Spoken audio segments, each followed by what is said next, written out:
भाग्य बता दिया कि इसको ओघड़पति मिलेगा, नग्न वेशधारी, भस्मी लपेटने वाला, जटाजूट बांधने वाला, मृग चर्म धारण करने वाला, कंदराओं में रहने वाला पति मिलेगा। पार्वती जी तो सुनकर प्रसन्न हो गई हैं। मां पार्वती के हृदय में तो आनंद समाहित हो गया है, पर मां मैनावती के दिल को क्षुब्धता उत्पन्न हुई। मां को लगा, मां मैनावती के हृदय में आया कि मेरी बेटी की शादी ऐसे लड़के से कैसे कर दूं। और शिव महापुराण कहती है, देवऋषि नारद ने कहा, अगर सारे गुण देवाधिदेव महादेव में अगर हैं तो जीवन का सारा सुख अपने आप प्राप्त हो सकता। सारे गुण,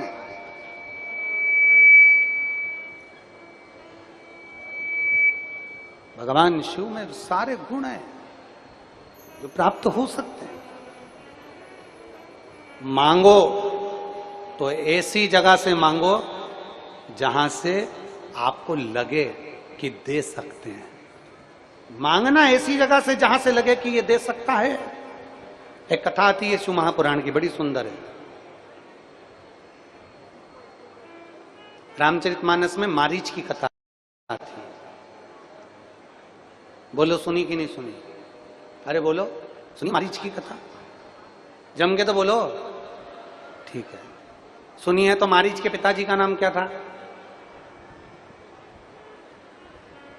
मारीच की कथा। और ओमकारेश्वर की पवित्र भूमि पर बैठे हो और ये कथा ओमकारेश्वर बाबा की ही कथा है। ये मारीच की जो कथा यहां से चालू हो रही है कि ओमकारेश्वर बाबा के आप घाट पर बैठे हो, रेवा मैया के तट पर बैठे हो, और तुम्हें स्मरण आना चाहिए कि मारीच के पिता सुंडा, मारीच के पिता का नाम क्या था? सुंडा। और मारीच की जो मां थी उसका नाम था तताका। जम के बोलो, क्या नाम है? पिता का नाम क्या है? सुंडा। और मां का नाम क्या है? तताका। मां का तताका और सुंडा, ये तताका और सुंडा एक यक्ष है, बड़े यक्ष। इनके घर में दो बेटों ने जन्म लिया, एक मारीच एक सुबाहु।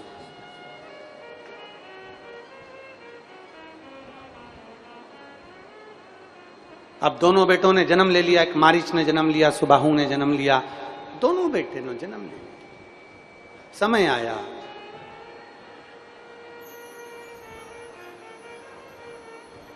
एक बार अगस्त ऋषि, बाबा अगस्त बाबा, शंकर भगवान के पार्थिव लिंग का निर्माण कर कर उसका पूजन अर्चना कर रहे थे।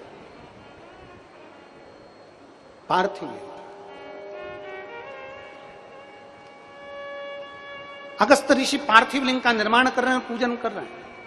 हमने कई बार आप लोगों से भी वर्णन निवेदन करा, हफ्ते में, महीने में, 2 महीने में, 4 महीने में, 6 महीने में, 8 महीने में एक बार अगर घर के अंदर पार्थिव लिंग नहीं बना सकते तो प्रयास करा करो कि किसी पेड़ के नीचे बैठकर तुम्हारे घर में जो कुंडा हो, पौधा हो, उसके कुंडे में एक पार्थिव लिंग का निर्माण कर कर उसका पूजन कर कर वहीं पर उसका विसर्जन कर दिया करो, तो देव अधिदेव महादेव तुम्हारे मन की बात सुनेगा जरूर, निश्चित। पार्थिव लिंग का पूजन करो। अगस्त ऋषि पार्थिव शिवलिंग का पूजन कर रहे हैं, और पार्थिव शिवलिंग का पूजन करते करते अगस्त ऋषि भगवान शंकर की स्तुति में डूबे हुए थे। इतनी देर में सुंडा आ गया, मारीच ऋषि के पिता आ गए, मारीच के जो मारीच असुर है उसके पिता, और मारीच के पिता सुंडा आए, और सुंडा ने आकर भगवान शंकर का जो शिवलिंग बना था, भगवान शंकर का जो स्वरूप बना था, उस स्वरूप को उठाकर ले जाकर बीच पूजन में, बीच अनुष्ठान में, बीच भगवत भजन में उसको उठाकर उन्होंने ले जाकर उसको फेंक दिया।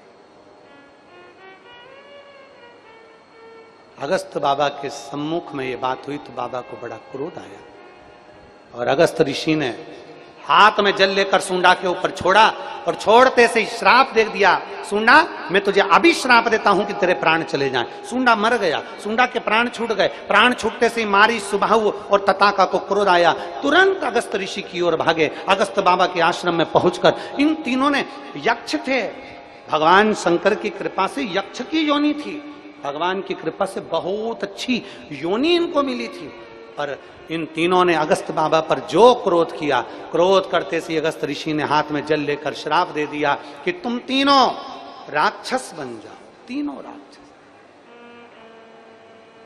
तीनों राक्षस बन गए, असुर बन गए। इनको श्राप देकर भगवान अगस्त ऋषि मार्ग से निकलकर जा रहे थे और यही पवित्र रेवा मैया का तट था। माई नर्मदे हर करते करते चले जा रहे। और रेवा मैया की